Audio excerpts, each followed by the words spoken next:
Mga Bilang, chapter 3. Ito ang salinlahi ni Aaron at Moises nang kausapin siya ni Yahweh sa bundok ng Sinai. Ang mga anak ni Aaron ay si Nadab na siyang panganay at sina Abiho, Eleazar at Itamar. Sila ang mga itinalagang pari na magsisilbi sa toldang tipanan.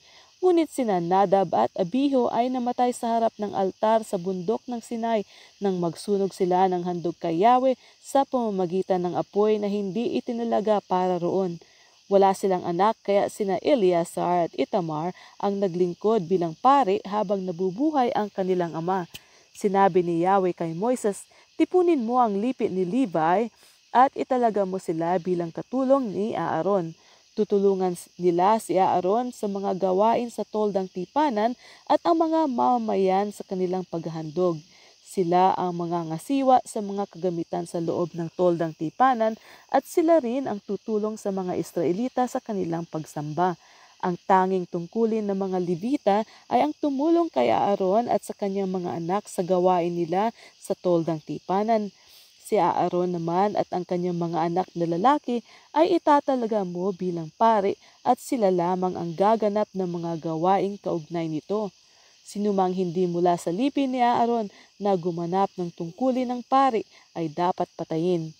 Sinabi ni Yahweh kay Moises, "Pinili ko ang mga Levita bilang kapalit ng mga panganay na lalaki, kaya sila'y para sa akin.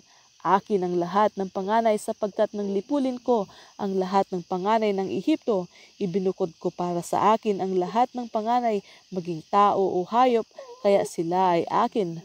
Ako si Yahweh." Sinabi noon ni Yahweh kay Moses sa ilang ng Sinai, "Lahat ng lalaki sa lipi ni Levi mula sa gulang na 1 buwan pataas ay ilista mo ayon sa kanilang angkan at sambahayan."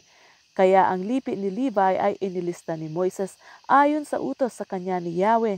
Ito ang mga anak ni Levi, sina Gershon, Kohat at Merari. Ang mga anak naman ni Gershon ay sina Libni at Simei.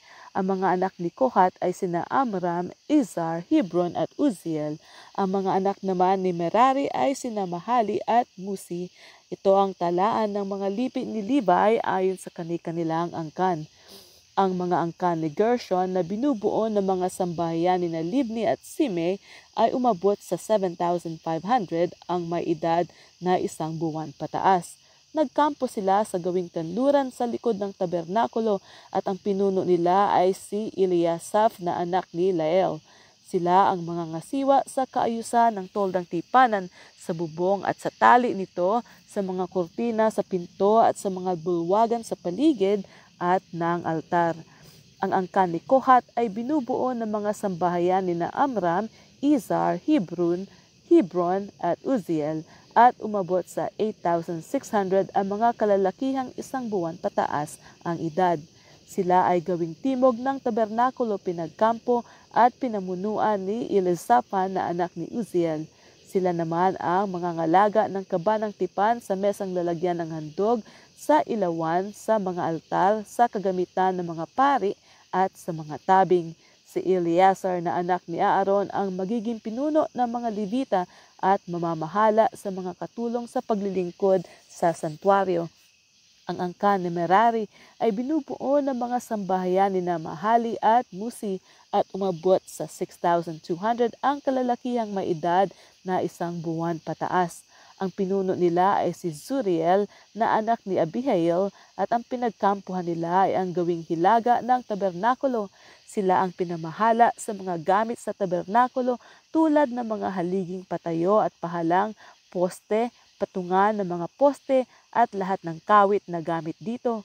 Sila rin ang pinamahala sa mga poste, sa patungan ng mga poste, sa mga tulos at mga panali sa bulwagan sa labas. Magkakampo naman sa gawing silangan ng tabernakulo sa harap ng toldang tipanan sina Moises at Aaron at ang mga anak nito. Ang tungkulin nila ay sa loob ng santuaryo, gawin ang anumang kailangang gawin para sa Israel o paglilingkod para sa mga Israelita. Sino mang lumapit sa dakong banal liban sa kanila ay dapat patayin.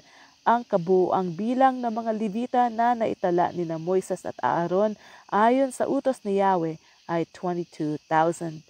Sinabi ni Yahweh kay Moises, Bilangin at ilista mo ang pangalan ng mga panganay na lalaki sa buong Israel mula sa edad na 1 buwan pataas. Ibubukod mo ang mga Levita para sa akin bilang kapalit ng mga panganay na lalaki ng buong sambayanan. Ibubukod mo rin ang mga alagang hayop ng mga Levita bilang kapalit ng panganay ng mga hayop ng buong sambayanan. At itinala nga ni Moises ang lahat ng panganay na lalaki sa Israel ayon sa utos sa kanya ni Yahweh. Ang naitala niya ay umabot sa 22,273. Sinabi ni Yahweh kay Moises, ilaan mo sa akin ang mga Levita bilang kapalit ng mga panganay na lalaki ng Israel at ang alagang hayop ng mga Levita bilang kapalit ng mga panganay ng mga hayop ng mga Israelita. Ang mga Levita ay para sa akin sapagkat mas marami ng 273 ang panganay ng mga Israelita kaysa sa mga lalaking Levita. Ipatutubos mo ng 5 pirasong pilak bawat isa ayon sa opisyal na timbangan ng santuario. Ang 1 pirasong pilak ay katumbas ng 12 gramo. Lahat ng salaping malilikom ay ibibigay mo kay Aaron at sa kanyang mga anak. Kinuha nga ni Moises ang pantubos sa mga panganay ng mga Israelita na humigit sa bilang ng mga Levita. Ang kabuuang nalikom ay umabot sa 1,365 pirasong pilak. Ang lahat ng ito ibinigay ni Moises kay Aaron at sa mga anak nito bilang pagsunod sa utos ni Yahweh.